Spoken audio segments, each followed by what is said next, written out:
I freaking hate the words passive income. I hate it because when most people hear those words, they get this mental image of money just flowing into their bank account while they sit on some beach in Bali sipping on Mai Tais. 6 months of YouTubing and all he does is lie now. There is no such thing as truly passive income. All income, no matter how passive, it does require some level of effort on your part. Some forms of income just require less than others. Now I promise you, this is gonna be unlike any other passive income video you've ever seen. In it, we're gonna learn a new way to think about making money. We'll learn about the 4 most important types of leverage we can use to make a ton of money. And yes, I will actually share with you 4 passive income ideas to help me make $125,000 last month that you can start implementing right now.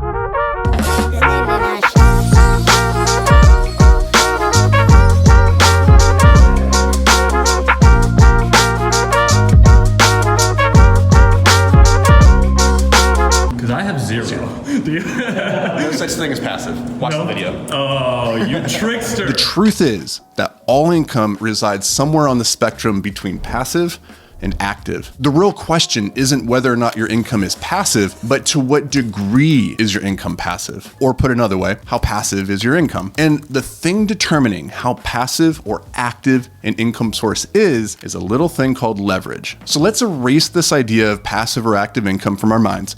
And instead, we're gonna replace it with a new term that's gonna fundamentally change how we approach the money-making game. I'm calling it leveraged income. Now, the goal of leverage, as I define it here, is to increase our output per unit of input. So that means we put the same amount in, and that could be time, energy, resources, but we get more out, or in this case, more money. And when it comes to making money, there are 4 types of leverage that we have to understand. They are labor, capital, technology, and media. So let's take it from the top. The first form of money-making leverage is labor. Of the 4 types of leverage, this is by far the least efficient, and unfortunately, it's also the one that most of us have been taught to pursue our entire lives, which is why most people are just not winning the money game. Now, within labor leverage, there's actually 2 levels. The first is your labor, and the second is other people's labor. Your labor, in particular, is the absolute lowest leverage way to make money, and what people refer to as exchanging your time for money. The reason this is so inefficient is because you're trading your time in a one-to-one manner. For instance, when I was working in the bike shop at REI, I was paid an hourly rate. For every 1 hour I worked, I received the same amount of money. If I wasn't clocked in and doing work, I wasn't making money. Now, on the spectrum of active versus passive, this is just about as active as it gets. And you probably already know this, but you're not gonna win the money game playing this way because you only have so many hours in the day to trade, and there's probably a cap on how much somebody is gonna be willing to pay you for 1 hour of your time. Unfortunately, this is the way that most of us were taught to make money since we were little kids, which is why most people believe that the goal is just to go out and get a nice high-paying job. But the problem is, the money stops coming in the moment you stop working. So heaven forbid you get hit by a bus or a loved one falls ill and you have to stay home and take care of them. Or maybe you just decide you want to spend more time with the family and go on vacation, travel the world. If your only income is a result of exchanging your labor for money, then you will probably never be able to stop working for money. Now, the second level of labor leverage is far more effective when it comes to making money. It's other people's labor. See, you can only produce and sell so many widgets in a day, which puts a cap on how much you can make. But if you can get somebody else to come work with you, then you're able to produce and sell 2 or 3 or 4 times as many widgets. Huzzah! Now, here's another example from my own life. The first business I was involved in was a window washing company. In the beginning, it was just me and a buddy going around knocking on doors and washing windows. On a really good day, we could maybe get through 3 houses worth of windows. We'd charge about $15 a window, and the average house had around 20 windows. So all told, that's $300 of revenue per house and around $900 a day. And that's about the best we could do just trading our time for money. To break through to that next level, we had to start hiring. So you fast forward a year and we had a crew of 15 split into 3 squads, washing around 6 houses a day and bringing in just over $1 million in revenue per year. That's a number that would have been simply impossible to hit without all those extra hands. Now, here's something interesting about labor leverage. Despite being the most inefficient form of money-making leverage, it happens to be the one that carries the most status in the general public's eye. For instance, If you're at a party and somebody asks you about your company, what do you think is going to impress them more? If you say, I have 1,000 employees, or I have 10. Despite the fact that the team of 10, if utilizing the right forms of leverage, which we're going to talk about here in just a second, they could be vastly more profitable than the other organization that's maybe just relying on pure labor. It personally took me a long time to figure this out because you get a bit of an ego stroke as you're hiring people and you think, yeah, this is obviously the way you grow a big company. But the truth is, labor leverage comes with massive inefficiencies. The biggest and most obvious one is communication. See, Metcalfe's law states that the value of a network is proportional to the square of the number of connected users of the system. For instance, if we've only got 2 telephones, there's only 1 connection to be made. If, however, we have 5 telephones, then we can make 10 connections. And if we have 12 telephones, then the number jumps up to 66 total connections. You can see just how quickly the complexity of communication expands with each new individual added to the team. Now, Metcalfe's law is typically used when talking about the value of a digital network, like a social media platform, for instance, where the platform itself becomes more valuable with the addition of each new user. But if we apply this law to our business, then we can quickly see just how complicated everything gets as we add new people to the team. And this complexity often means that as the business owner, you spend less and less time thinking about the product and the customer experience, and more time just sitting in meetings trying to herd cats and get everybody on the same page, or at minimum, just getting everybody to read the same damn book. If that sounds like your worst nightmare, as it does mine, then you'll want to consider other ways of making money by utilizing one of the other 3 forms of leverage. The second of which is capital leverage. And this is the way that the majority of wealth was created in the previous century by financiers like JP Morgan or investors like Warren Buffett. In this form of leverage, our goal is to make our money work harder for us than we worked for it. We've got a fancy word for capital leverage that pretty much everybody's familiar with. It's called investing. And this is the form of leverage Warren Buffett had in mind when he said, if you can't find a way to make money in your sleep, then you will work until you die. Now, with capital leverage, there are actually 2 levels, just like with labor leverage. There's your money, and then there's other people's money. The greatest fortunes of the 20th century were made utilizing other people's money. And you can do this too, but we're going to circle back to that in just a second. First, let's talk about creating capital leveraged income with your own money. Now, chances are good you're probably already doing this. If you've got a 401k, a Roth IRA, or you're investing in the stock market, maybe you have some bonds or some crypto, or maybe you've angel invested into like a tech startup, then you have your money out there working for you. Awesome. But there's a problem with this form of leverage though.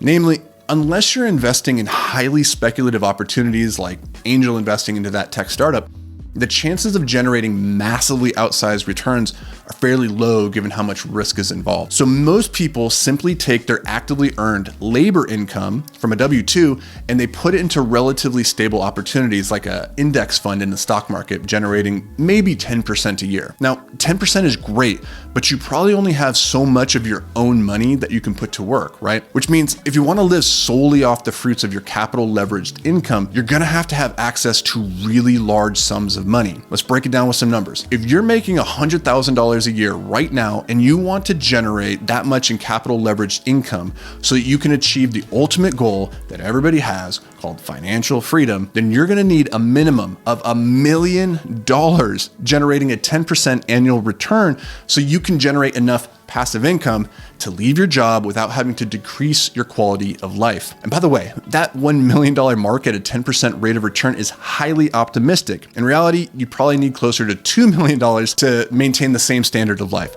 But I'm using this example to paint a picture of just how hard it can be to get to financial freedom relying on just your own capital. And the reason for that, again, is you probably only have so much money of your own to work with.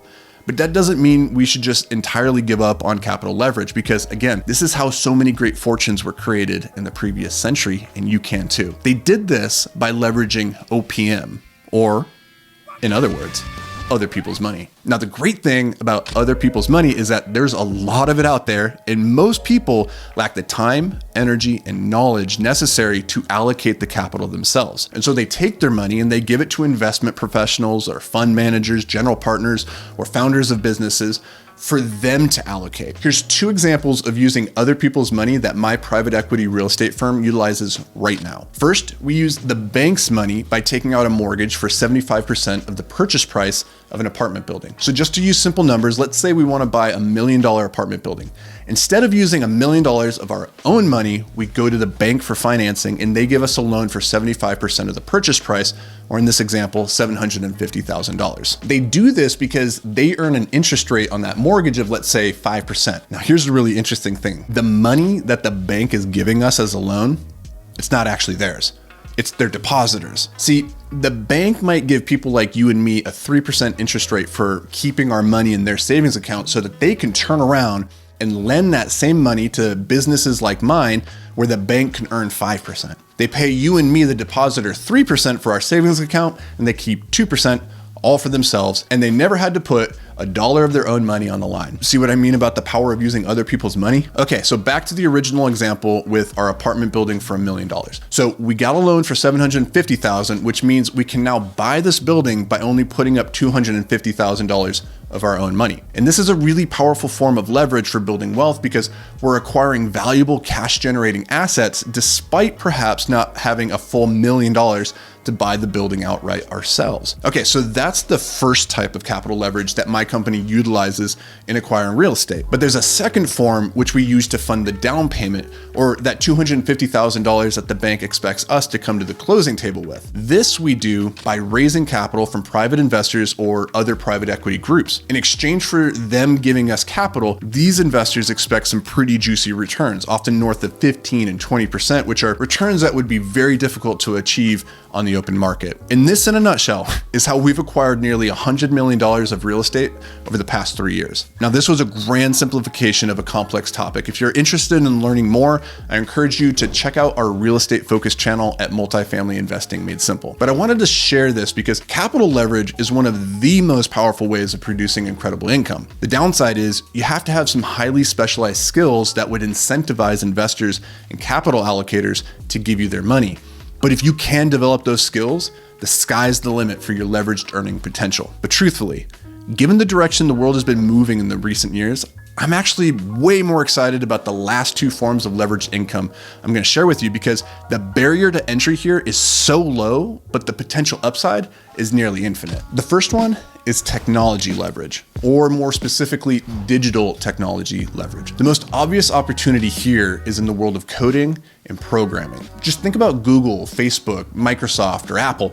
All of these companies were built on the back of code and technology. The amount of leverage that you can generate from a piece of software that's nothing more than a few lines of code is truly mind-boggling. Just think, a 16-year-old who speaks code, has a laptop, and access to the internet could create an app from their parents' basement that changes the face of the world. How crazy is that? If capital leverage was the dominant form of wealth creation in the 20th century, then so far in the 21st century, the big winner has undoubtedly been technology. And here's the craziest part of all. You don't even really need to speak the language of machines to benefit from this form of leverage. Last year, I created a digital product in one afternoon, and then I was able to take that one product and sell it to hundreds of people. Each of them were able to get the same exact product and experience instantaneously with no additional work from me. So in one day, I sold $20,000 worth of that product at a 98% margin. That is a crazy amount of leverage that's literally available to everybody with a computer and internet access. Just think about how ridiculous that is for a second. Like, the amount of opportunity available to you and me right now at this moment in time is something that our parents and their parents just never could have imagined in their wildest dreams. But despite how exciting technology is as a way of generating ridiculous amounts of leveraged income, it's not even the one I'm most excited about. See, I've saved my personal favorite for last, which is the one we're using right now at this very moment. It's media leverage. So let's rewind the clock 100 years. If in 1923 you had a message you wanted to get out to the world, or you wanted to share your story, the only options available to you were really the newspaper, books, or the radio. If you couldn't get one of the dozen newspapers, publishing houses, or radio stations that controlled the majority of distribution at that time to run your story, then your ability to create an audience that knew, liked, and trust you would depend on you actually going from town to town to town to deliver your message. You fast forward 50 years and now we had television, but still the same problem persisted. All major media distribution fell into the hands of a few gatekeepers like ABC, NBC, CBS. Well, that's all changed now thanks to the internet and things like smartphones, YouTube, podcasts, and social media at large. It has never been easier for people just like you and me to reach 1 million people with our message, no matter how weird or esoteric or niche that message is. And if you can find people who resonate with your message and then build an audience or a community around that message, then translating that attention or those eyeballs into meaningful amounts of leveraged income is incredibly easy through things like affiliate marketing or paid advertising, just selling your own products and services. Now, the reason I love media leverage the most is because you can utilize it by just being you and sharing your personal story, your battles won and your lessons learned. And the real beauty of just being you is that you are irreplaceable. With every other form of leverage we've discussed, you can be replaced or disrupted by competitors, but not when you use media leverage to amplify your voice. Just think of Joe Rogan as a perfect example of a person who has built a media empire worth close to $1 billion just by being himself and distributing his message via technologies that are almost free to use and available to literally all of us. And the great thing for Joe is there's only one of him. He can't be replaced. Now, creating a personal brand is just one way of utilizing media leverage, but there are countless others that don't necessarily require you to be front and center. For instance, one of the previous companies I had a hand in building was Escape Climbing, which we grew by putting out awesome educational and entertaining content on Instagram and YouTube, which attracted people to our company, though not necessarily to us as individuals. And that company is actually a really good example of a business effectively utilizing all 4 forms of leveraged income, as we had 15 employees, labor leverage, significant amounts of our own capital funding the business, capital leverage. We moved a ton of product on Amazon, technology leverage, and we did it by spreading our message on social media, media leverage. Pretty cool, huh? So now that you understand the 4 types of leverage we can use to make money, I'm gonna give you 4 leveraged income ideas that you could start implementing right now to create passive income. First up is exactly how I started my wealth building journey, a services business. For me, it was window washing, which was actually a really great way to get started because I had to learn so many valuable skills that have served me really well through my entrepreneurial journey. In particular, you'll learn sales, marketing, product design, customer service, hiring, training, and fulfillment. Truly, if you can master those skills, you're gonna be unstoppable. The other reason I really love window washing is because it requires very little upfront investment. A couple $100 on cleaning supplies and a ladder, and you're pretty much good to go. Another really good option though is to consider a landscaping business. Seriously, just look around you at how much grass and yard everybody has. Then ask yourself, who really wants to deal with mowing in the hot heat, raking leaves in the fall, or shoveling in the winter? See, a couple of years ago, actually, one of my students who was in college at the time, he started a landscaping business with a couple buddies in their spare time. By the end of that summer, they were doing $20,000 a month in top line revenue. When they graduated, they just turned around and sold the company for a nice little profit, and then they just moved on to other endeavors. But seriously, this is a fantastic way to make some leveraged income, but it's not the end game. For me, I took the profits from my early businesses and combined it with capital leverage to go out and buy real estate, which is the second leveraged income idea I have for you. In particular, house hacking. Now, this is where you buy a small multifamily property, something like a duplex or a triplex, and you're gonna live in one unit while renting out the others. And this is gonna have the effect of lowering your cost of living, your renters are gonna pay off your mortgage, and potentially put some cash flow into your pocket each month. Now, this might not be super viable depending on where you live in the world, but here in the US, we have something called the FHA loan, which is for first-time home buyers.